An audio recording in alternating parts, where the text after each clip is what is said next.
no matter what relationship you're in, no matter who you're in that relationship with, it's going to be a lot of work. And so the question isn't, do I end this relationship because it's work? They're all going to be work. The question is this the person I want to do the work with? Welcome to the Excellence Project. I'm your host, Eric Marina, and in today's episode, you're going to hear from Tom Bilyeu. You might know him from Quest Nutrition, the billion-dollar company that he founded. You might know him from Impact Theory, one of the most popular podcasts around business today. He's a dear friend. Him and his wife, Lisa Bilyeu, are thought leaders and influencers. And recently, Tom agreed to speak at one of our conferences. So in today's episode, I'm going to give you the full keynote from Tom Bilyeu on how to create strong relationships. Enjoy. Tom and I met for the first time a couple months back, right? Marina went out to do Lisa's podcast, and then we had a nice dinner together and talked about all different kinds of things. But I was so blown away by this guy when it came to this idea of how do you have a relationship, you know, your most important relationship in your life outside of the relationship with yourself. How do you have a relationship that's strong, healthy, vibrant in terms of it can adapt to circumstance and different things that come up?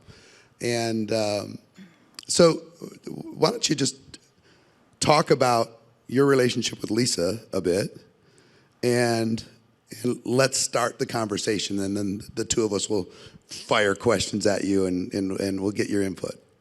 Yeah, sounds good. So Lisa would definitely be my favorite topic. As I always tell people, so my whole life when I was young, it was I wanted to be rich. And it's funny because my mom is actually here right over there. She probably hates that I pointed her out. But so from the whole time when I was a little kid, I used to wander around, grew up in Tacoma, Washington at the outskirts.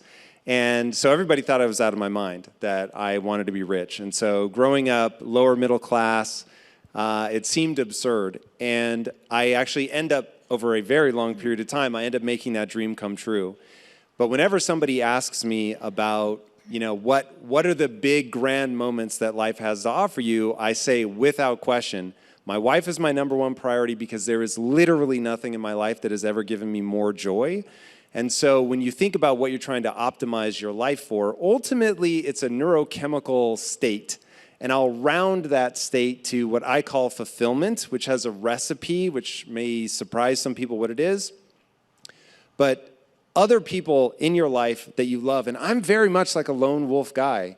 And so for me to say that, like there is an alternate universe in which I did not meet Lisa, I never got married, and I'm still just building businesses, and that's my focus. And so for me to see how much that can change everything about your life. And I think the story that best sums up how I think about her, and it's different now because my wife has really stepped into a different zone, but when we got married, we assumed we were going to have kids. She was going to be a stay-at-home mom. That was going to be, you know, a very typical path. I was going to go into the world and build businesses. And so it became very clear to me as I really started to have success, and I'm showing up on the cover of magazines, and we're making a lot of money, and I'm getting a lot of accolades, and social media is taking off, and likes and follows, and women in scantily clad clothing, you know, vying for my attention. And in all of that one night, and I am not a crier, but in all of that one night, I burst into like crazy ugly tears, like that kind of crying. And I was like, to my wife, you are never going to get credit for the fact that I wouldn't be who I am if it wasn't for you. And I really realized, because we found each other young. So we met when I was 24, she was 21. We got married when I was 26, she was 22. And so we got together very, very young. And so she truly helped shape the person that I became. And it made me really understand like this fascinating feedback loop that you get into with your significant other. If you do it well, it will be the most extraordinary thing that life has to offer you, period, bar none, without exception. If you do it wrong, it will be a torture device. And so it was this really fascinating understanding of, whoa, this done wrong is the worst thing ever, but the same thing done right can't be beat. And so we really started to try to formalize what that was. And so, you know, when we were in our 20s and we were doing it poorly and we were getting in fights, the biggest fight we ever got into was over a cup of tea. I kid you not. And tell us about it. What happened? Oh, God. So this is, it became very helpful. But when I think about actually going through it, so I really, really felt a responsibility to make my wife wealthy. When I went and asked for her father's blessing to marry her, he said no. And he was like, basically, you're not going to be able to take care of her. He didn't say dumb, but he's like, you're a young kid. You don't show a lot of promise. And pointedly, he actually asked this exact question, how do you plan to take care of my daughter? Because he took himself from a literal mountain village. Whatever you're imagining, it's much smaller than that. Like, his story is unbelievable. In an island that I had never heard of called Cyprus, it is a desert island off the coast of Syria. I'm not kidding. And this guy, at 11, like, goes deep into the mountains, away from the only tiny village he'd ever known, has to take care of himself, put himself through school. It's the craziest story ever. Ends up working his way up, running one of the largest shipping companies in the world. So I, as a broke, undereducated kid from Tacoma, meet this guy who's made himself successful from absolutely nothing. And he just doesn't see it in me. And he's like, this is going to go nowhere. How do you plan to take care of my daughter? And I said, look, I know what you see is a kid who's broke and it's going to make your daughter poor. But I promise you, sir, one day I am going to make your daughter a wealthy woman. Now, when somebody makes that call like Babe Ruth, and they have nothing to show for it. My wife was working at the time, or fiance was working at the time. I was not. I did not have a job. My only job at the time was to make my wife a sandwich every day, and she would come home and be sweating as to whether or not I would actually have the sandwich ready on time. This is real. And I was just in a really dark place at that point in my life. But I Babe Ruth it. I call my shot. I'm going to make your daughter wealthy. But now I get into this spiral of like, whoa, I'm not doing the things I need to do to actually make this woman wealthy. And now me failing isn't just about me. I'm going to drag her Why down. was wealthy so important? I'll tie this all together, Okay, and okay. then I'll explain that. So I don't have the emotional language to realize what I actually mean is control over my own life. What I think it is about getting wealthy. And so I will learn the lesson. Don't worry, this has a happy ending where I realize chasing money is a waste of time. But at the time, to tell this story with any honesty, it was like, I have to make her rich. Mm-hmm. And so I'm going like crazy, and I'm working insane hours, burning relationship capital. My wife, of course, just wants her husband.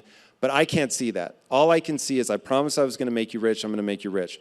And so I'm working around the clock. I'm stressing out. I come home. I'm like, you can't even ask me about work. We had a rule. Literally, don't ask me about work.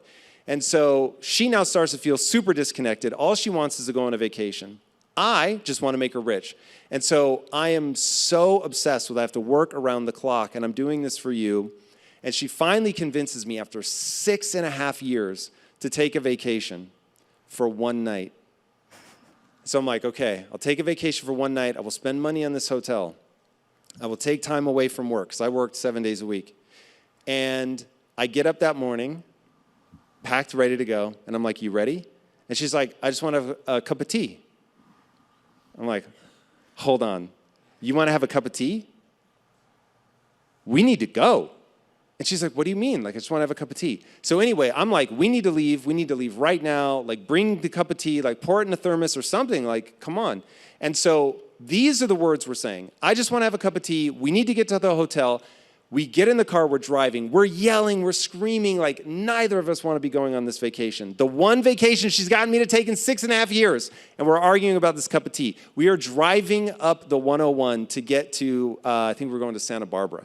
And on the freeway, I'm like, this is stupid. We shouldn't be going. I turn the car around. Oh, boy. We're now heading back. I'm like, this, why would we go on vacation? This doesn't make any sense. And we're driving back. And for the last hour of this argument, a voice in my head is screaming, there's no way this is about a cup of tea. There's no way this is about a cup of tea.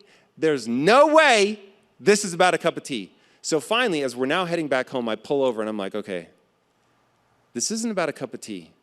So what is this about? What are we really arguing about? And in that moment, my wife and I learned the most incredible, I have the chills right now just thinking about this moment. We realized we had to speak in insecurities. And the second we could speak in insecurities, then we could get to the truth. And so we created this rule in our life. You never argue about the tea. What's this really about? And so I said, every anxiety I have is triggered by taking this vacation, that I'm not going to provide for you, that I'm not going to be a man that you can respect, that your father's going to be right about me. And so for me to take this time off and spend money that I'm trying to save, and the hotel will let us check in at 11 a.m. I called ahead to make sure we could get early check-in, to make sure we could get every penny's worth of this vacation, and you just want to have a cup of tea. And so I don't feel like you understand what me taking this vacation means. Like my whole manhood hangs in the balance. And then she was like, well, I feel like you don't want to be with me, that you just want to chase money, you just want to get rich, you don't even see me anymore, you don't even know who I am, we're not connecting, we're drifting apart as husband and wife, I feel totally disconnected from you, you're chasing something that feels like it's leaving me behind. And I was like, oh my God. I had no idea. I was so absorbed in how I felt about this. You were absorbed in how you felt about it. Neither of us were communicating. So we said, okay, it seems apparent to me that if one of us is getting angry, an insecurity has been triggered. And that if we can sink down immediately to the insecurity and just be like, oh, you've triggered this insecurity. I don't feel strong, I don't feel powerful, you don't feel beautiful, you don't feel loved, I don't feel seen, whatever. But like now we really get to it and we talk about it, and that changed our lives. And so now we never argue about the tea. Look, we could spend a whole hour on how you can put yourself in that vulnerable position and never use it against the other person, which is so important.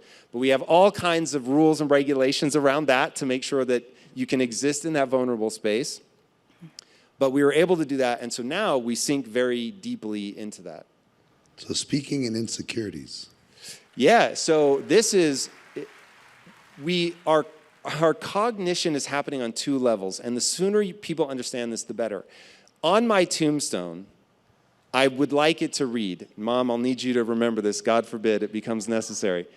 I want it to say, you're having a biological experience.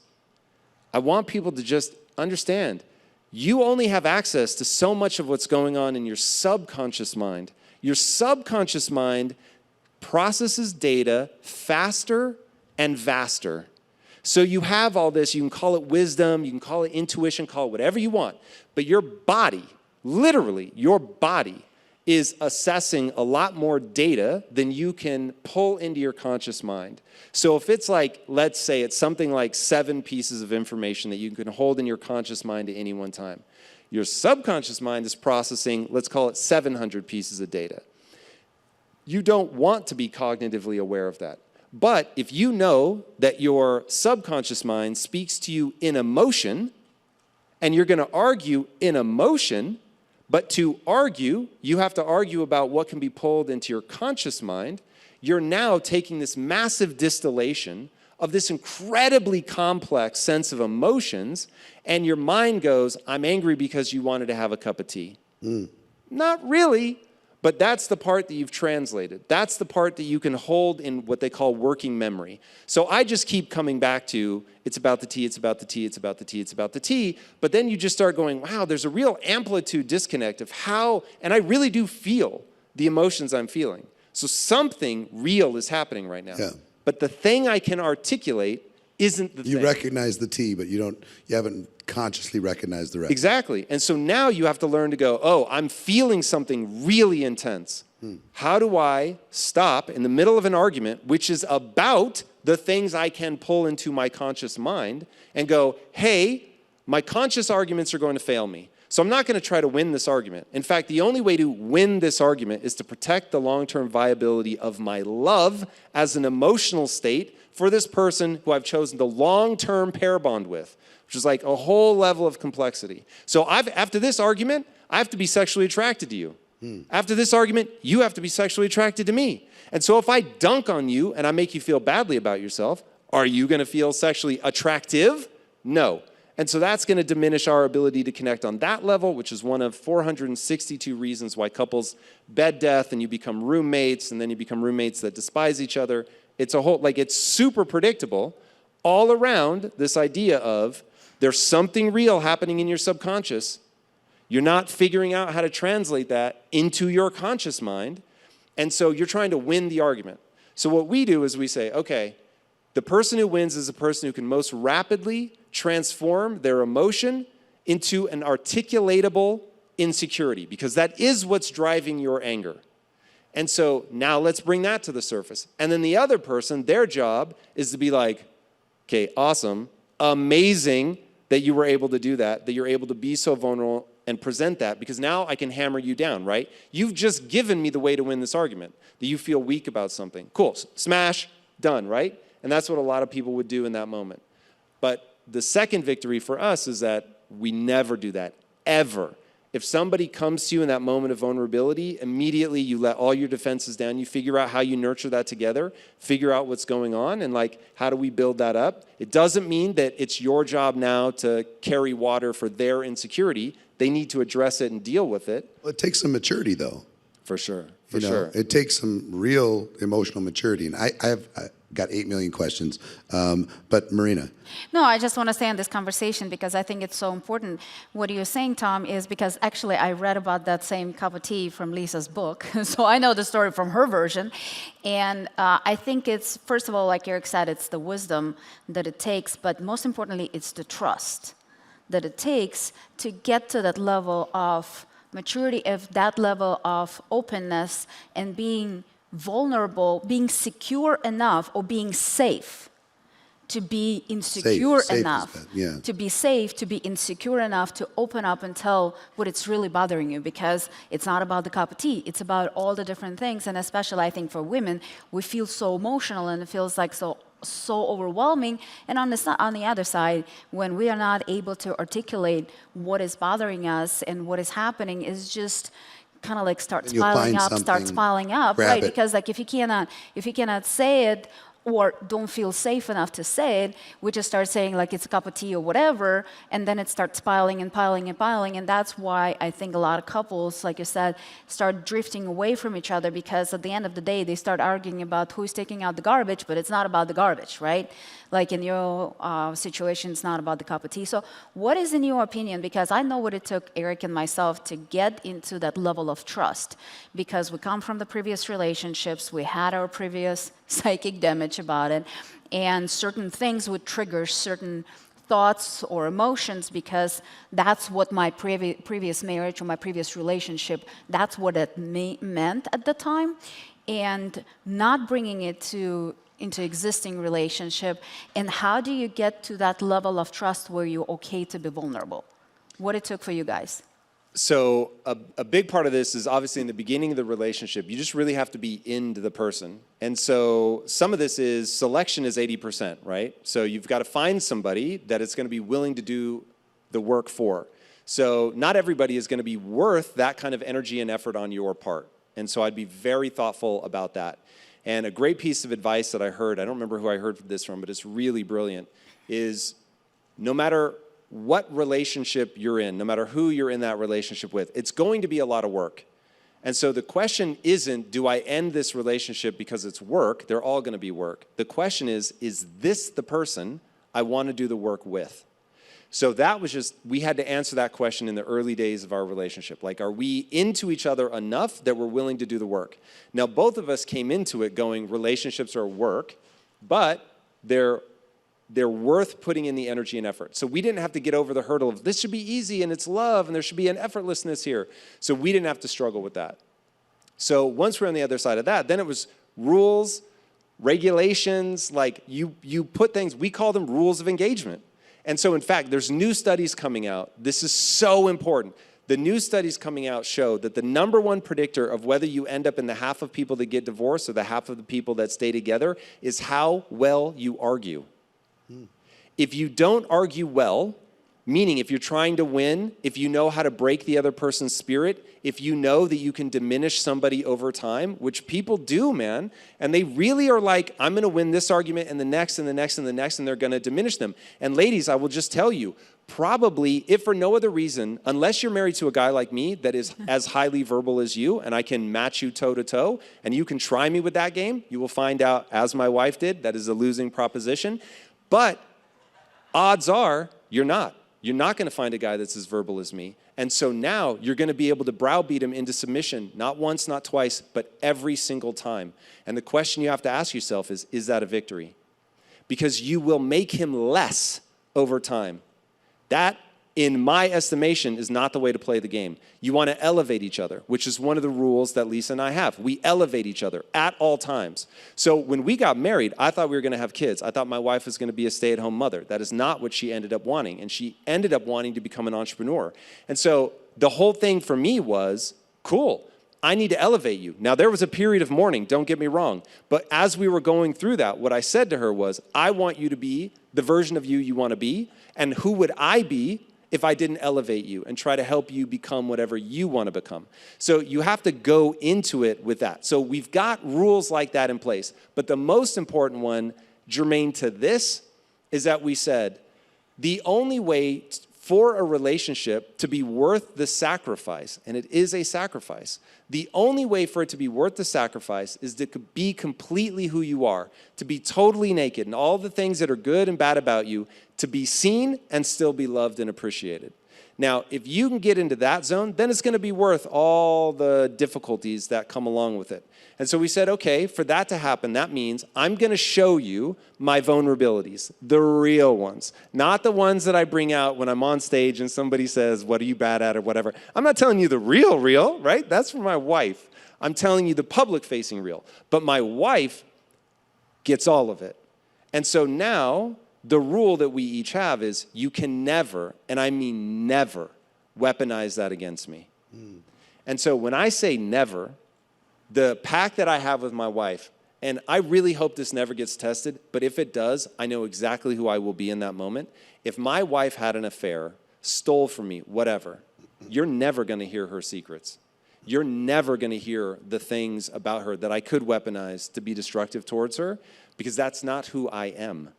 And so if you want to know what that safety is about, ultimately, it's not even about the things you agree upon as a couple. It's who is that person? And that's why when you were talking earlier about you can get into arguments about things that aren't about that thing, you know, not just the tea, every couple has it. A lot of times what you're colliding over is values. And at that point, now you have to have a conversation about, have we hit an impasse where we're arguing about values? Because when you hit an impasse about values, now the only thing that you can do about it is go, what is our standard operating procedure for how we deal with a collision of values? Because both of us have to get some amount of what we want. There's going to have to be some sort of compromise. But all of this is like really unsexy. But if you don't do it, you don't get to the sexy bits. And so we spend so much of our time around like pulling all of this stuff out into the daylight, talking about it in this really cut and dry fashion of what is going to make this work. I've got to talk about a few of these things. And do me a favor, in the chat, put one takeaway that you've got so far from listening to this conversation. I have several. It's interesting. I'm going to give you our foundational principle that's worked for us in working together. And I didn't have in my previous relationships, and neither did she. In my previous relationships, it was like honesty was punished. You kind of had a no-win situation regularly. And I learned to survive in that because I just got weary of the drama all the time, that I would just be a much smaller version of myself in that environment. And I would just be quiet. I'd go in the other room. I'd turn on the TV. I'd check out emotionally. That was the only survival mechanism, and kind of everybody in the house was kind of taught that that was a survival mechanism, is to kind of survive in that environment. Not healthy, I know, but when we get into a relationship, you know, I'd find something that would trigger me, and I'd get real quiet. I'd go in the other room, whatever, and she's like, "Well, no. Talk to me. Tell me what's going on." And I did not trust it. You know, this is going to get weaponized for sure. I'm not going to do this. And then first time I did, and she said, "Oh, I didn't even know you that bothered you," or "I'm sorry if you heard it that way. You know, I apologize." I'm like, "What? Did you just did what?" Okay, this is different. And then she would tell me, you know, "When you say sweetheart, I really like that." Oh, good to know. I can say that all the time. No problem. That's easy for me. Thank you for telling me. You know, when you say this, I don't like it. When you say this, I like it. Whatever. So it's super interesting to retrain a lot of years of kind of dysfunctional cohabitation, right? And I'm sure there's people here in the room or people at home that have some level of dysfunctional cohabitation, but it takes an enormous amount of maturity, I think, to talk through how, like your SOP, your standard operating procedure for this problem, for that problem, for the in-laws, for sex, for whatever. It's like, it sounds weird to say you need a standard operating procedure for all of these things in relationship, but you kind of do. I will tell you the thing that, and I'm curious to see how this plays in your relationship, because you guys work together and separately. You know, got different things going, a lot of things going on, as Marina and I do. What we found, which I didn't realize was the core for us until we were deep into our relationship. The number one, I mean, there's three attributes that constitute healthy for us. Number one is respect. By far and away, number one. Mutual respect, the ability to fight fair, that's respectful. The ability to communicate insecurities and do it in a way that's respectful. Being very cautious with your language is respectful. Not diminishing the other person is respectful. So we found that respect was absolutely by far and away number one for us.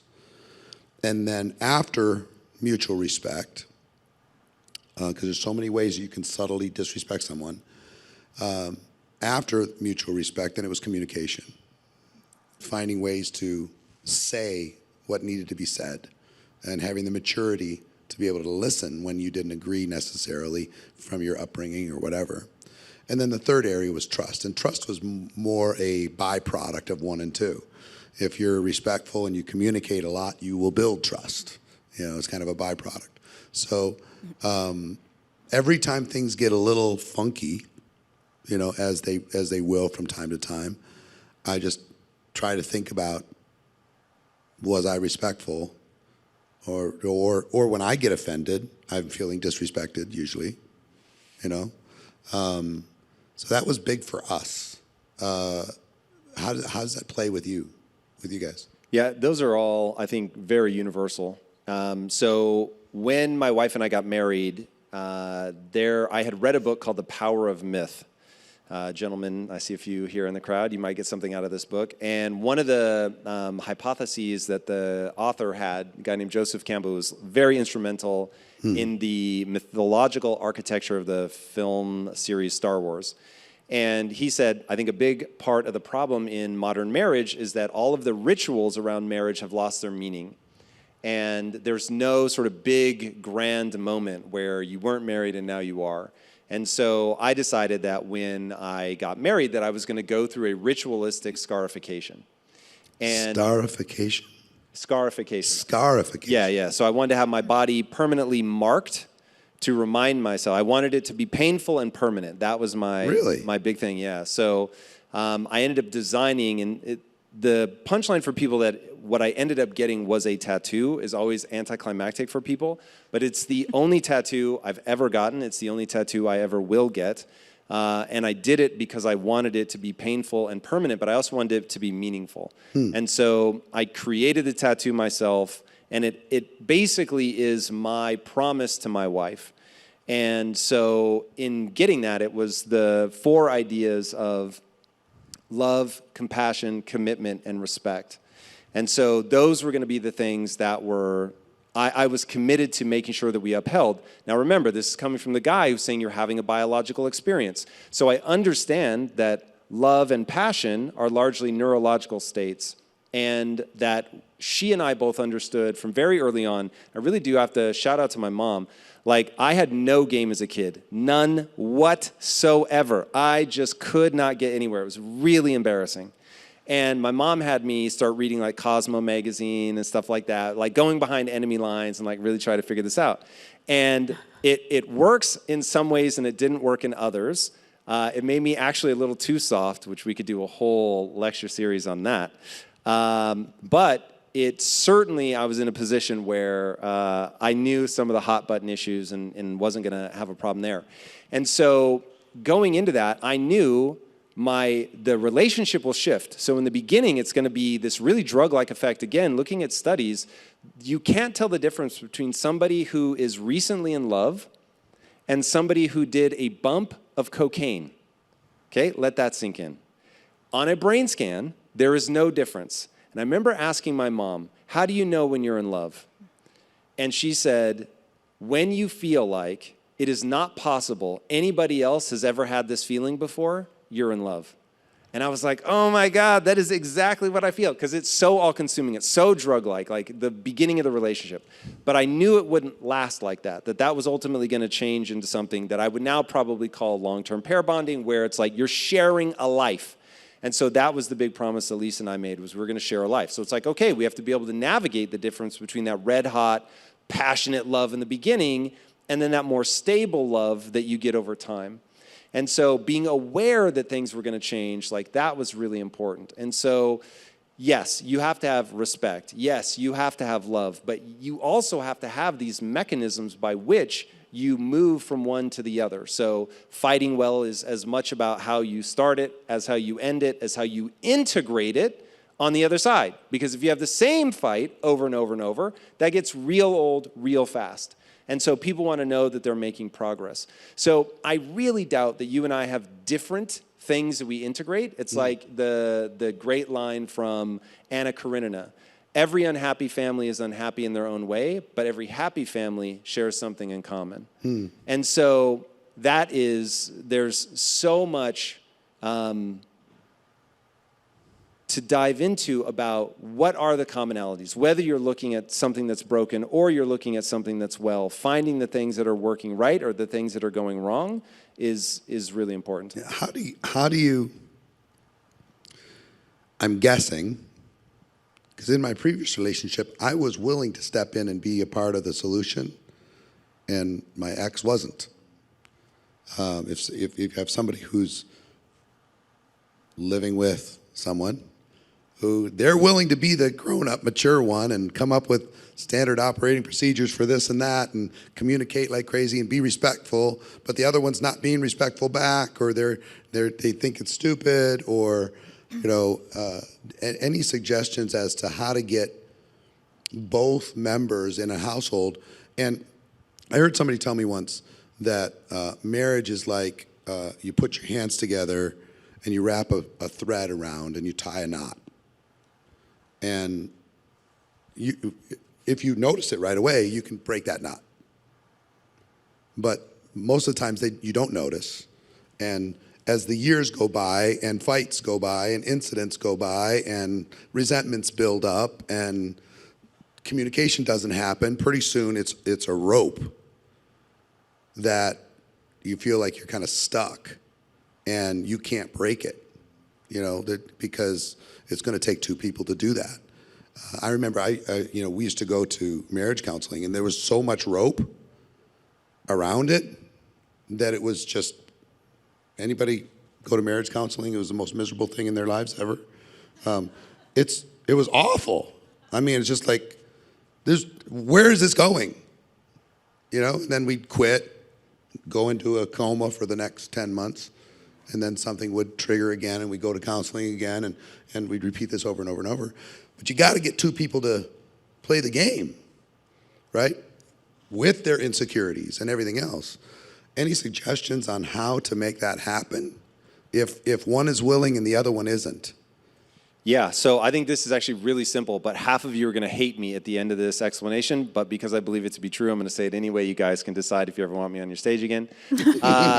Here's how I would approach this problem. So remember, the first thing I said is selection is 80% of the battle. So if you've chosen somebody poorly and they're just not the person you want to struggle with, then it is what it is. It's time to move on. So I would like to remind everybody that once I got married, there was no turning back for me.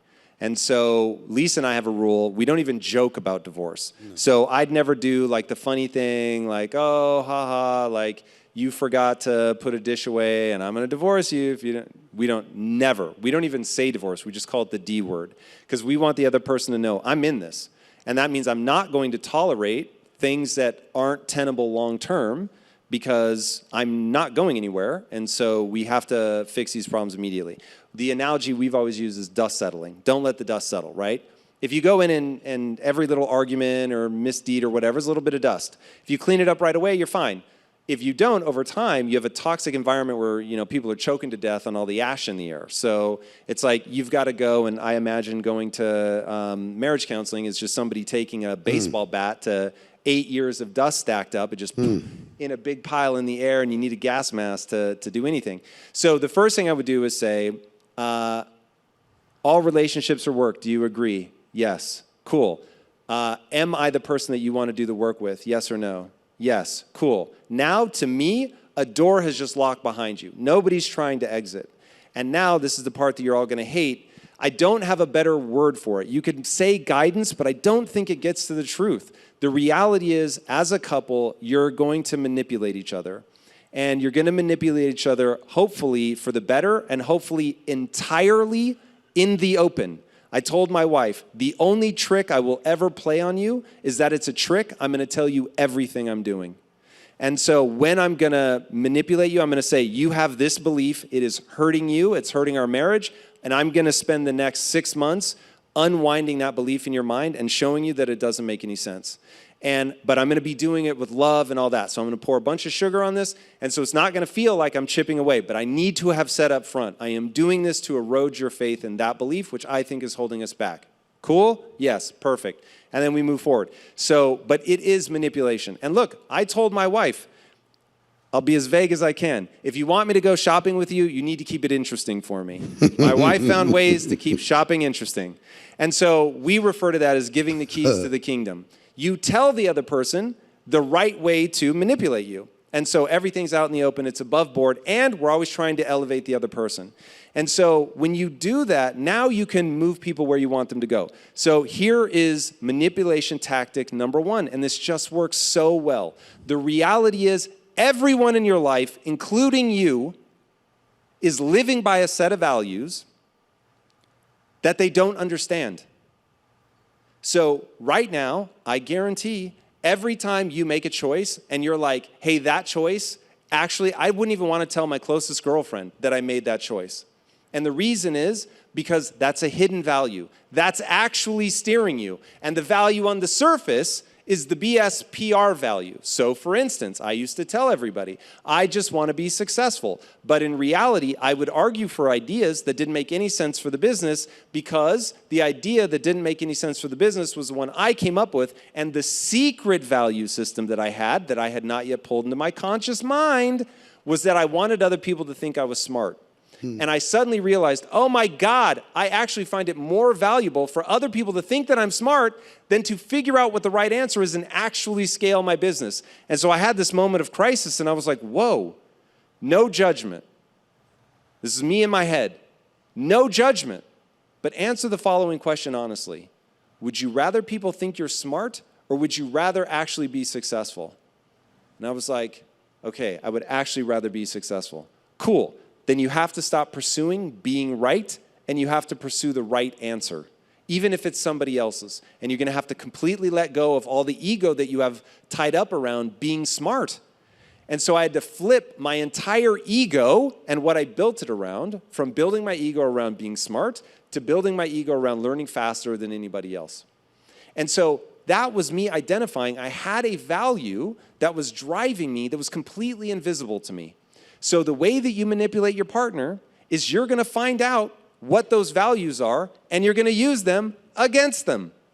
And so I just start asking questions. When somebody's acting crazy, and I can, even in my body language now, the way it makes me feel, I'm annoyed because I know how long. I'm a psychopath for efficiency. You should all weep one tear for what my wife has to go through dealing with somebody who cares only about efficiency. And it gets very annoying from her perspective. And so I'm like, okay, I have to do this in 8 chess moves. And I have to put them all out on the table and explain what they are and how I'm going to do them. And so I'm like, look, I need to ask you a series of questions. As soon as I say that to my wife, she's like, here we go. Because she knows what I'm doing. She knows she has a value, that I believe she has a value that she has not yet recognized, and that by asking her a series of questions, which will drive her crazy as I ask her these questions, because what she will be confronted with at each and every one of the turns of the question, and the questions will go in this method. I'm backing you into a corner, and you're answering yes because it all feels right, but I've done this to you enough times, you know you're being backed into a corner, so it makes you really angry because you can't see how answering truthfully on this question is actually putting you in a corner. And so you're very frustrated. And then, by backing you into that corner, I'm going to ask you another question where it will reveal that you have a value that you weren't aware of, or a value that might be ugly that you don't like. Now look, I have more of these terrible unseen values than anybody else. And so I'm just going to ask you to run me through the same set of questions. Not like I think I'm above it. It's just the only way that I've seen for two people to work with each other to get on the other side of that. And so you just start asking questions like, is the following true? So to go back to that exact example. So let's take somebody that wants to work through this. Once you no longer have any interest in being right and you really just want to get to the right answer, these questions will present themselves self-evidently. You're walking down 2 paths. Okay, we're at loggerheads. I think they're an idiot and they're everything that's wrong in this relationship, and I think I'm right. I have no interest in being right here. I just want to know what is true. So I'm going to start asking questions that will determine which of us is right and which of us is wrong. And so I'm going to say, are you committed to doing the work and uncovering whatever we need to move forward? Yes. Am I committed? Yes, I am. Okay, cool. Do you think that you are right about everything and I am wrong about everything? No. Okay, so you admit that you're going to be, as we go down these paths, that you are going to realize that you were wrong about something. Yes. Okay, can we agree that the way to determine what is right and wrong is not going to be a judgment of value? It's not going to be what we like more or whatever. It's going to be that we have a goal. Whatever choice moves us towards the goal is right, and whatever choice moves us away from the goal is wrong. Can we agree to that? Yes or no? And if they say no, then you go, how are we going to determine what is right and what is wrong? And you know what will happen when you put the microphone in front of them? You guys all know it intuitively. They're going to do what my wife calls waffling. They're going to waffle. Well, it's going to be something a little bit like this. Oh, it's so funny. I haven't really thought about it. Well, we're probably going to be, well, no, it's not going to be quite like that. It's going to be like this. And then I do the thing that makes my wife want to punch me in the throat. And I say, until you can explain it in a single sentence without any commas, parentheticals, or run-ons, you don't understand it. I will sit here as long as we need to, and help you, by the way, to figure out how we can say it in a single sentence. But if you cannot say it in a really, I'm talking 35 words or less. If you can't say in 35 words or less the answer to whatever question, you don't understand it well enough. Can we agree that we can't move forward until you understand your position well? No, we cannot. That's absurd. Some of this, Tom, is emotional. We're not going to be able to move past it. Okay, amazing. How do we move past it? Well, wander, waffle, waffle. And then I will sit there and go, hey, fair enough. Can you say that in a single sentence? No, I cannot say it in a single sentence. Okay? If I were to say it in a single sentence for you, would that feel better? How about we do that? And I'll say it in a single sentence until it feels like a puzzle piece clicking into place for you. Is that fair? Now remember, I'm not trying to win the argument. I'm just trying to figure out what is true. So I'm listening with a heart that is wide open, and I'm going to restate her point. It's called steel manning. If you guys have never heard this, it's Talk a about the debate straw man, tactic. steel man. Yeah. So when you straw man somebody's argument, you're trying to make the weakest version of their argument you can so you can dunk on them later. In a steel man argument, you're trying to say it in the best way possible so that on national television, she'd be like, yes, that is exactly what I believe. Oh my God, you really understand me. And so we have a rule in our life. You don't move on to the next point until the person, so I'm articulating my wife's point, until she says the magic phrase, you understand my position perfectly. We don't move on. So I'll keep refining it, but I keep a short sentence. This is what you believe? No, there's a little bit of this. And we'll keep going until it's like... I can't tell you how strong that is. It's magic. The idea of saying somebody else's perspective that isn't yours to the point that they say, yep, that's exactly it. Now you got something to be able to do. And if they'll do the same back to you... Now, what I know in this whole thing is that you can trap them with their values. So once somebody says, this is my value... then it's like they're going to adhere to that. Because the second they deviate, you just say, but you told me that this was your value. So have you changed your value? In which case, let's update it. Are you ever going to get, you're just manipulating me. Yeah, and look, you have to Stop playing these mind games on me. Well, so we encounter that a lot. So even you guys all recognize the way my demeanor changed when I went into this. So it drives my wife crazy. I see what you're doing. Demeanor. You're bringing that psychology stuff. Well, so here's what she If you says. only knew the power of the dark side. That is very accurate. Whoever's on your soundboard, by the way, when I was back there and they did one when you were talking, I was like, okay, that person needs to train my person because that is amazing. So shout out to whoever's doing that. It's amazing.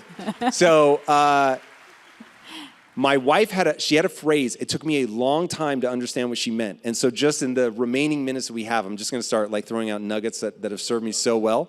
So we got into the year 2022 was the most difficult year of my business life, but it was also the year I am most proud of. So on the other side of 2022, I walked out of it feeling like I was so powerful and just was so capable of so much more. And so I come out the other side like, oh my God, I am better in every way. This is amazing. And my wife was like, that was the worst year of our marriage.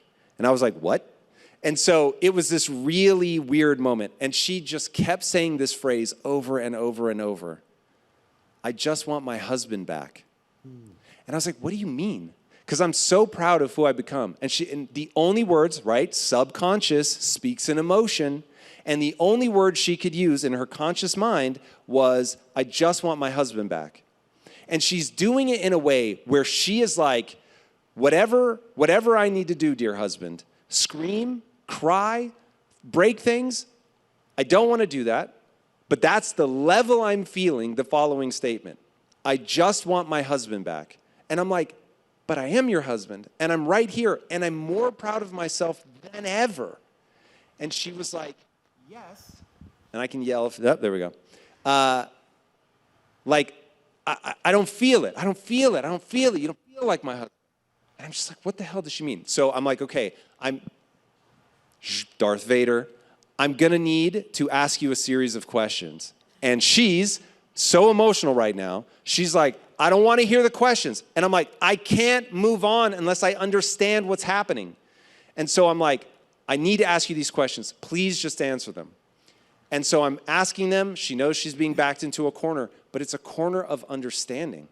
Because I need to be able to say your position in a single sentence. And so the single sentence ended up being the following, and it changed my life. I caught myself. Yeah, nicely done. It changed my life. Literally now, still to this moment. This may be the most important realization I had. I said, are you telling me that the person that I have become, you can no longer feel me broadcasting or receiving love is in my behavior? You no longer feel me broadcasting and receiving love. Is that accurate? And she said, yes, that feels like a puzzle piece clicking into place. And I realized in that moment the very thing that made me proud of what I had accomplished was I had become the Terminator. I couldn't be stopped. No one would ever be able to harm me again. And that made me like, there's this moment in Terminator 2 where it just shows him day and night holding this flashlight and the mother talking about, I knew my kid would never have to fear. And I was like, that's me.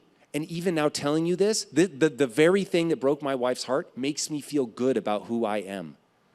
But I had to realize, oh my God, there's this switch though, that I have to be able to turn back on, which is broadcasting love, which largely is tone of voice, what I'm doing with my face. And the weird thing is guys, you may never have thought about this before, as you mechanistically do those things, talk in that sweeter voice, lower your posture a little bit, like give the sort of doe-eyed expression, maybe a bit of a half smile, thinking over and over and over, I want this person to win. I love them more than anything else in the world.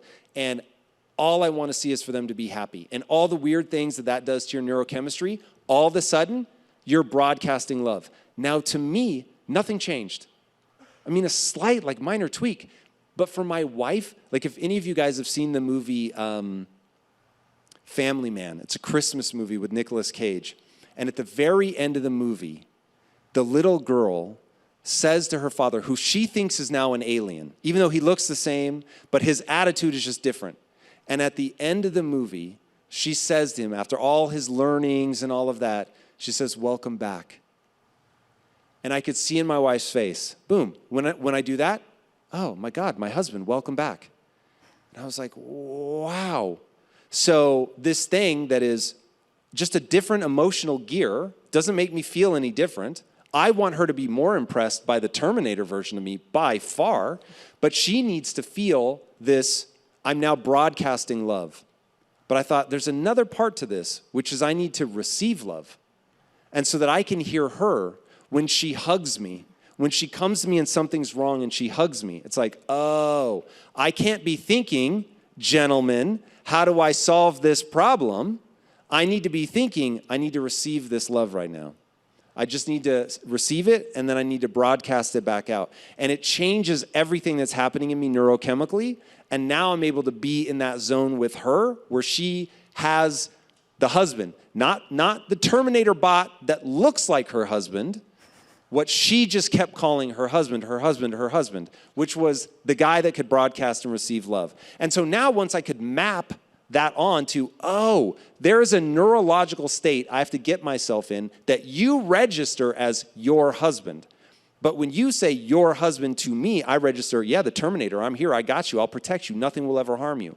And so getting all of that, very important. And one last nugget that I'd be mortified if I didn't say, because this is, my mom gave me this piece of advice when I was like 17. And when she said it, it was like,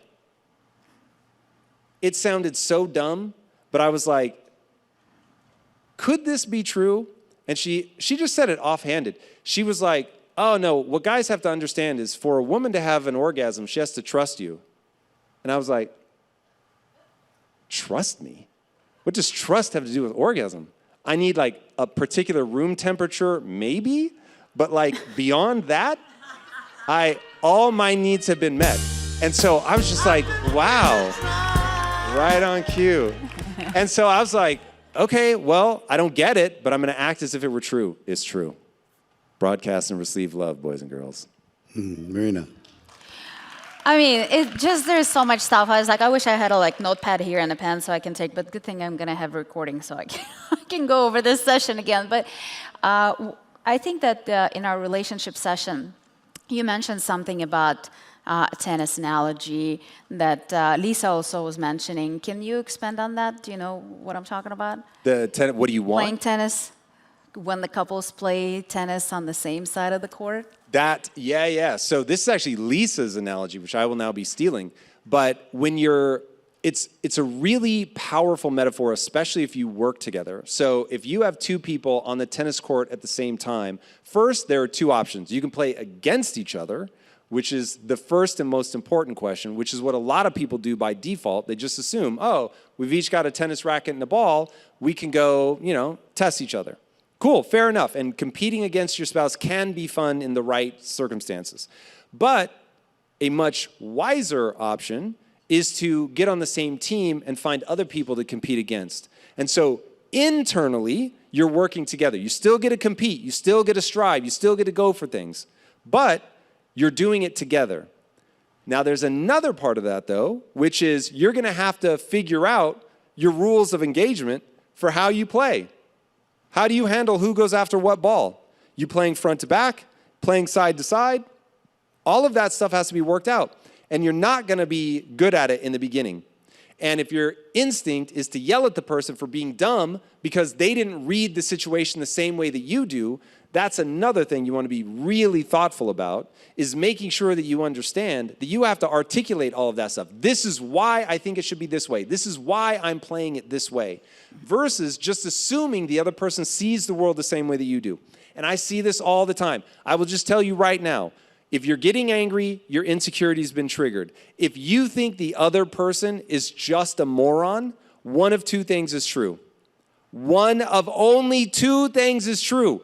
Every time you look at your significant other and you think they are an idiot, assuming you chose well and that you didn't actually marry an idiot, which I suppose is possible, one of two things is true. You either have different base assumptions about how the world is, or you have different values about how the world ought to be. And the mistake you are making is you are both taking those as fact. They are not facts. Value systems are not facts. This is why we have the right and the left. This is why people don't talk about religion. Because you can have all kinds of people believe all kinds of things. Remember what's going to be on my tombstone. You're having a biological experience. So I start asking myself, why are human creatures like this? The human animals become the most dominant apex predator the world has ever seen. Why? Because we can work most flexibly in the largest groups. And how do we do it?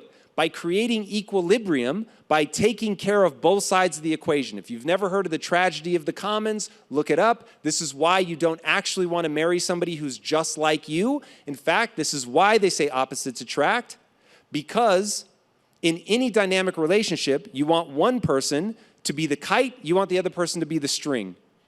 Now, if you have a kite with no string, flies off into nothingness, gets thrown wherever the wind takes it. If you have a string with no kite, just lays on the floor. When you have a string and a kite, you hold flight in dynamic tension. But you have to respect the tension. Most people don't respect the tension. They want the other person to see the world the same as they do. They want the other person to have all the same base assumptions. But the reality is, you're not seeing the world accurately, so you're going to have to work through these base assumptions. You're not believing in the same values. But because you both believe that they really are just the way the world is and the way the world ought to be, you think everybody's an idiot for not seeing it that way.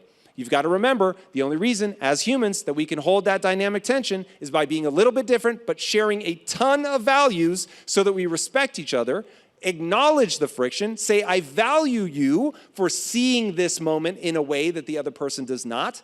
And so I want to know your way. I want to understand it. And I believe that it will be the friction between the two of us that are going to make us the best two-team tennis players ever to walk on that court. But if you come at it either adversarial against each other, or I'm the smart one, he's the dumb one, or I'm the smart one, she's the dumb one, now you're going to have problems. They are just different ways of looking at the same problem. So good, right? How good is that? So I have one last question. And this has been fantastic. I could go all afternoon with you. You got some really, really thoughtful ways to be able to look at the most important relationships in our lives. And in our audience, solopreneurs, work from home people, there's a lot of relationship dynamics. For some, one is involved in their business and they're constantly trying to recruit the other one to come join them, and the other one doesn't want to. There's others where one joins and the other one joins later after it's a little bit of a success, but the first one that joins is very territorial. You have to do it my way. If you come in here and you're gonna mess it all up, you're doing it wrong. Third one is a person that would like to join the business. The other one says, no, go do your own thing. This is mine, right? So there's lots of different dynamics inside of working together. What advice do you have as they're navigating this with varying levels of success through their whole career arc, what's your best advice as to how to create harmony with what the other person wants? Yeah, so we've got enough pieces on the table now that we can start putting together things that we've been talking about. So this is where I'm going to start going, okay, if we have a disconnect, then we have either a collision of values, different base assumptions, or if we're getting angry about this, insecurities, or all three. So the first question, okay, I really want this person to engage. They don't want to engage. And if I feel insecure, then I'm going to be like, ooh, do I feel rejected? Is that why I'm insecure? Okay, wow, I feel really rejected by you. Oh, and then the other person, no, I'm not trying to reject you at all. It's not what this is about. I've got my own dreams. I want to go do this thing over here. And then if they're being honest, they may say, and I do have some anxiety or insecurity around what will it look like if we're working together. And I do have insecurities about if you're better than me. And I can see this for a guy for sure. What if my wife ends up being better at business than I am or whatever, and that feels like it should be traditionally masculine and I should be better, and I'm not sure that I want to compete directly. And if the woman can hold space for that and be like, yeah, actually, I get why that would be troubling. If in that moment you're like, no, what the hell? Like, you're such a weak guy that you can't be around a strong woman. No, it's not that. Just remember, in fact, here's another nugget. Guys, you want to make your woman feel beautiful, safe, and seen. Women, you want to make your man feel powerful. That's it. Like, if you get there, and appreciation. Both of us, we all need to be appreciated. But guys want to feel powerful. Like, that is such an unlock. Once you learn that, like, the number of problems that will just go away in your life to make them feel powerful. And so this might be a moment where he's just being honest of like, how am I going to be able to work closely for you, work under you? You're maybe rightfully the person that should be telling me what to do. But that's not going to make me feel powerful. Word, make sure you acknowledge that is a reality. Like, create space for that. Cool. So, but if it's not that, then we just keep going to try to figure out what it is. Now, if you've got one that comes in and the other person's being now territorial about it, it's like, okay, like, really explore that. What are you worried about? Do they have a tendency to do that, where now there isn't going to be space for you, and they're going to come in and they're going to dominate and they're going to be better than you, and that you really would be better off doing it off on your own? Like, find a way to do the same thing if it's really lucrative or whatever, but like, hey, rather, I'm going to just acknowledge my insecurity. I think you're going to end up being better at this than me. That's going to be really hard for me because I'm going to compare myself to the person closest to me. So we're going to need some sort of firewall. So it's like, I'm doing my thing over here, you're doing your thing over there, so I can try all my own stuff. Maybe we can share ideas and strategies and stuff, but that we create enough space where you get to do what you want to do, I get to do what I want. But they have to own that insecurity. They have to speak to it. They have to put it out there. And it requires the other person to also be able to say, hey, I feel like you're protecting this and keeping me out. Maybe that's me. Maybe I have an insecurity about that. Maybe I'm feeling rejected, but I'd like to talk through it. Do you have an insecurity at all about me getting involved, being compared to me? And so, like, when you put all that out on the table and you're not demeaning the other person for their insecurities, you can finally talk through it. And if you have that real rule where you're saying you have to be able to state your position in a single sentence and it needs to feel like a puzzle piece clicking into place, like, you'll get there. It's only when you allow each other to stay on the surface emotion. And if you're describing the emotion, you're not yet at the real thing. Tom Bilyeu, everybody. I hope you enjoyed that keynote presentation from Tom Bilyeu. If you did, make sure that you're subscribed to this channel and share this with a friend. Until next time, have an amazing day.